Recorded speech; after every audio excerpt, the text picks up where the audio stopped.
iFILM, London.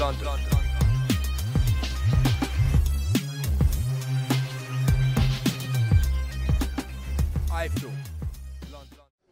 This is Kugan Cassius for iFILM London. We're at Gilgamesh here in Camden Town. With me I've got trainer to David Haye, Mr. Adam Booth. How are you? I'm good. How are you? I'm very well, thanks. I just wanted to make an apology, really. In our last interview, I referred to you as smug. It caught on a little bit enough for Box Nation to air that little bit of time. I wanted to apologise. I felt a bit bad when I went home calling you smug. I thought it might have got to you a little bit, but I apologise. Did you feel bad about voting me the most smug trainer in British boxing? No, what I feel bad about was actually making up that statistic. Okay, we discussed that. We're over this one. Yeah. We're bigger than this. We are bigger than this. Final press conference today between David Haye and Dereck Chisora ahead of their fight on Saturday. Looking at Dereck's body language today, he looked the most chilled out I've seen him while this saga has been going on. Would you agree with that? Yeah, it's calm before the storm. He knows the fight's happening. He knows he's done all his preparation, so he knows he doesn't need to get jumped up and hyped up. He could let it all go on Saturday night. Are you expecting something to happen at the weigh-in tomorrow, some sort of antics that Dereck normally pulls? In all honesty, no, because you know he knows that the fight's happening. What we're prepared for, and what David's prepared for, is for anything to happen in the ring on Saturday night. I've been watching the Behind the Ropes programme on Box Nation, and I think it's really good. And I think that you come across really well in it. Go on. No, I'm being serious. I think that what I sort of think I know about you, I think that was coming across on the programme. Okay. What do you want me to say about that? No, I just wanted you to, agree with me. I've told you in the past that whenever I watch an interview of myself, I always think I'm a complete cock. That's why I don't really watch them too many times. Yeah, you said that in one of our early interviews, to be honest, way back in the day, probably about 7 or 8 months ago. But you said you cringed at watching your own interviews. Yeah, I do.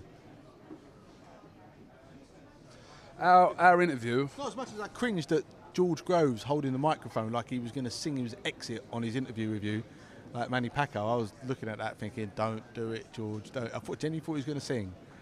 Thankfully, he didn't. You can tell him George will be watching. I know. I've told him.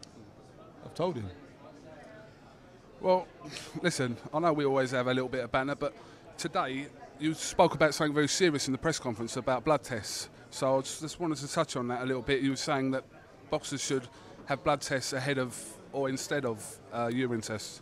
Well, blood testing, when testing for performance-enhancing drugs and banned substances, is much more accurate than urine tests because they can pick up, they can work their way.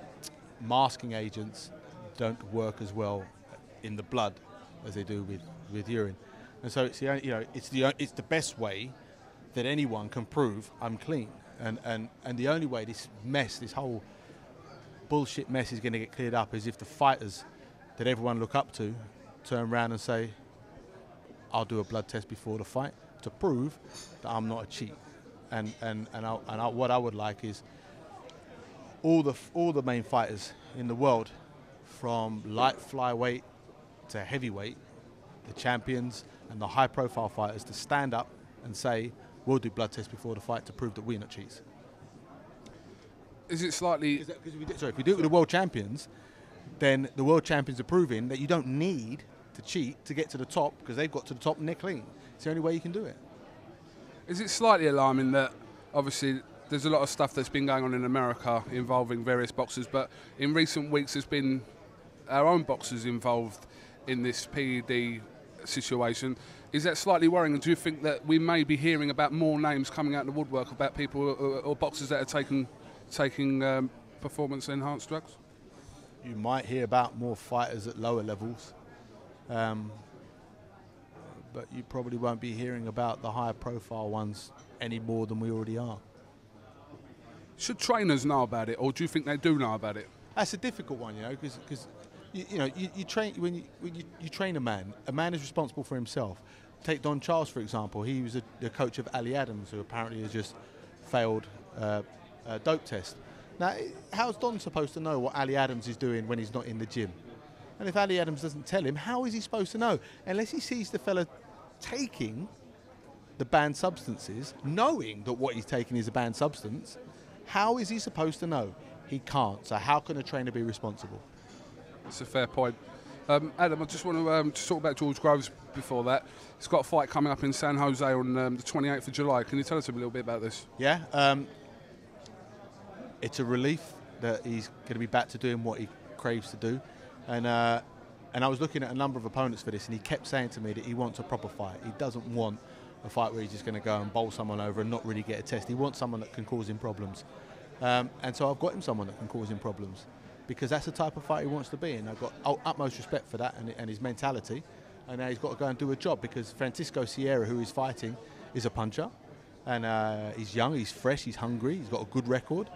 And he's going to give George the test that George wants. So I'm ecstatic about it.